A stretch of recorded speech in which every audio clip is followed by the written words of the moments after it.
Assalamualaikum warahmatullahi wabarakatuh. Perkenalkan, nama saya Ahmad Reza Fahlevi, prodi Perbankan Syariah, kelas B, NIM 20 38 30 20 54. Saya di sini akan menjelaskan pengertian akhlak, etika, dan moral. Pengertian akhlak. Kata akhlak berasal dari bahasa Arab hulu yang jamaknya akhlak. Menurut bahasa akhlak adalah peringkai, tabiat, dan agama. Dinamakan hulu karena etika bagaikan kholqoh atau karakter pada dirinya. Dengan demikian hulu adalah etika yang menjadi pilihan dan diusahakan seseorang. Adapun etika yang sudah menjadi tabiat bawaannya dinamakan al-haim. Dalam Kamus Besar Bahasa Indonesia, kata akhlak diartikan sebagai budi pekerti, watak, dan tabiat. Berkaitan dengan pengertian hulu yang berarti agama, Al-Fairuzabadi berkata, ketahuilah agama pada dasarnya adalah akhlak. Barang siapa memiliki akhlak mulia, kualitas agamanya pun mulia. Agama diletakkan di atas landasan akhlak utama, yaitu kesabaran, memelihara diri, keberanian, dan keadilan.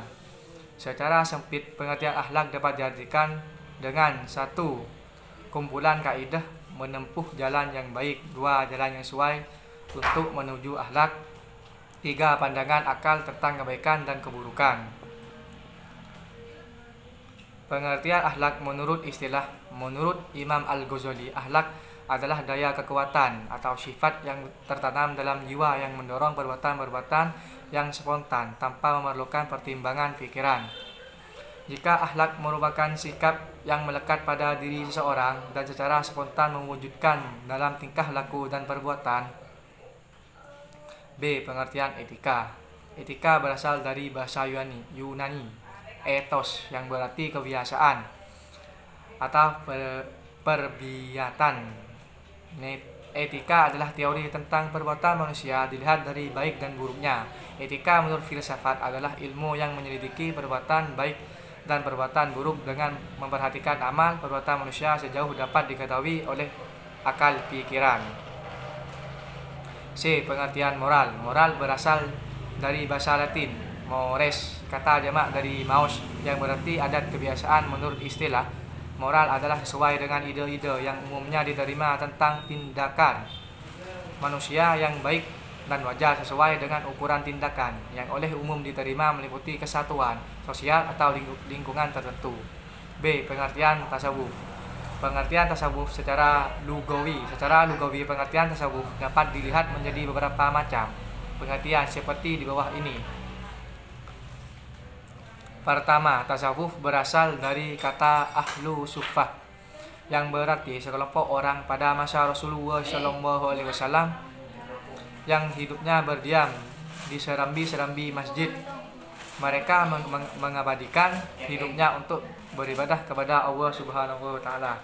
Kedua, tasawuf berasal dari kata syafa, berarti bersih atau suci. Maksudnya adalah orang-orang yang menyucikan dirinya di hadapan Tuhannya. Ketiga, tasawuf berasal dari kata syaf, artinya orang-orang yang ketika sholat selalu berada di syaf paling depan. Keempat, istilah tasawuf dinisbahkan kepada orang-orang yang Bani Syufah. Kelima, berasal dari kata syaufi yang berarti kebijaksanaan. Keenam, tasawuf berasal dari kata syaufanah, yaitu sebangsa buah-buahan kecil yang berbulu dan banyak yang tumbuh di padang pasir di tanah Arab. Ketujuh, tasawuf berasal dari kata suf yang berarti bulu domba atau wool. 2. Pengertian tasawuf secara istilah. Pengertian tasawuf secara istilah adalah ilmu yang mengajarkan kepada manusia untuk mengenal dan mendekatkan diri kepada Allah.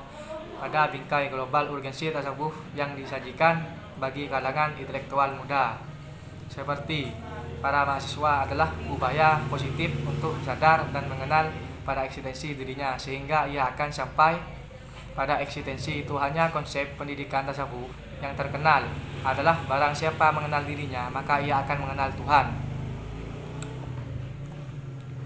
Jadi dapat disimpulkan bahwa tasawuf adalah ilmu yang mempelajari usaha membersihkan diri, berjuang memerangi hawa nafsu, mencari jalan kesucian dan makrifat menuju keabadian, saling mengingatkan antar manusia serta berpegang teguh pada janji Allah Subhanahu wa taala dan mengikuti syariat Rasulullah sallallahu alaihi wasallam, mendekatkan diri dan mencapai keriduannya.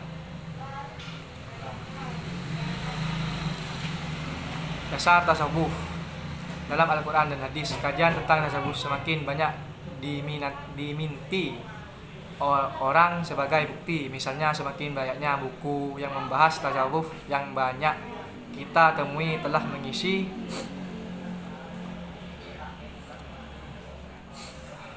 mengisi penduduk negara-negara yang berpenduduk muslim, juga negara-negara barat sekalipun yang mayoritas masyarakat adalah non-muslim. Tingkat keterkaitan mereka tidak dapat diklaim sebagai sebuah penerimaan bulat-bulat terhadap tasawuf. Landasan 1. Landasan Al-Quran. Tasawuf pada awal perbentukannya adalah akhlak atau keagamaan.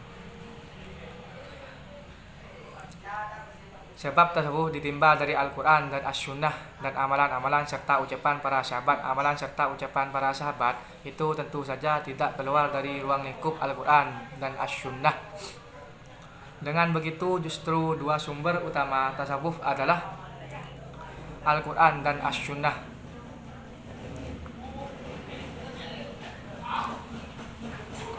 2. Landasan hadis. Dalam hadis Rasulullah SAW banyak dijumpai keterangan yang berbicara tentang kehidupan rohaniah manusia. Berikut ini beberapa matan hadis yang dapat dipahami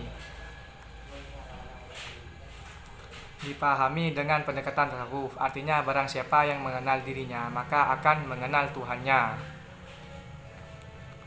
D. Perbedaan dan persamaan antara akhlak, etika, dan moral. 1. Persamaan antara akhlak, etika, dan moral. Ada beberapa persamaan antara akhlak, etika, dan moral, yaitu sebagai berikut. A. Akhlak, etika, dan moral mengacu pada ajaran atau gambaran tentang perbuatan, tingkah laku, sifat, dan perangai yang baik. B. Akhlak, etika, dan moral merupakan prinsip atau aturan hidup manusia untuk mengukur martabat harkat kemanusiaannya. C. Akhlak, etika, dan moral seseorang atau sekelompok orang tidak semata-mata merupakan faktor keturunan yang bersifat tetap dan konstan, tetapi merupakan potensi positif yang memiliki setiap orang. 2. Perbedaan antara akhlak, etika, dan moral. Perbedaannya adalah akhlak merupakan istilah yang bersumber dari Al-Quran dan As-Sunnah, nilai-nilai yang menentukan baik dan buruk, layak atau tidak layak sesuatu perbuatan, kelakuan, sifat, dan perangai. Dalam akhlak yang bersifat universal dan bersumber dari ajaran Allah Subhanahu wa taala. Sedangkan etika sendiri merupakan filsafat nilai pengetahuan tentang nilai-nilai dan kesusilaan tentang baik dan buruknya. Tujuan dan manfaat akhlak tasawuf. Pada dasarnya, tujuan pokok akhlak adalah agar setiap muslim budi pekerti, bertingkah laku, berperangai atau beradat istiadat yang baik sesuai dengan ajaran Islam. Ibadah inti dalam Islam juga memiliki tujuan pembinaan akhlak mulia. Misalnya, sholat bertujuan mencegah seseorang untuk melakukan perbuatan-perbuatan tercela. Zakat di samping bertujuan menyucikan harta juga bertujuan menyucikan diri dengan memupuk kepribadian mulia cara membantu sesama. Puasa bertujuan mendidik diri untuk menahan diri dari sebagai syahwat. Dengan demikian tujuan secara umum adalah membentuk kepribadian seorang muslim yang memiliki akhlak mulia baik secara lahir maupun batinnya. Sekian dari saya. Wassalamualaikum warahmatullahi wabarakatuh.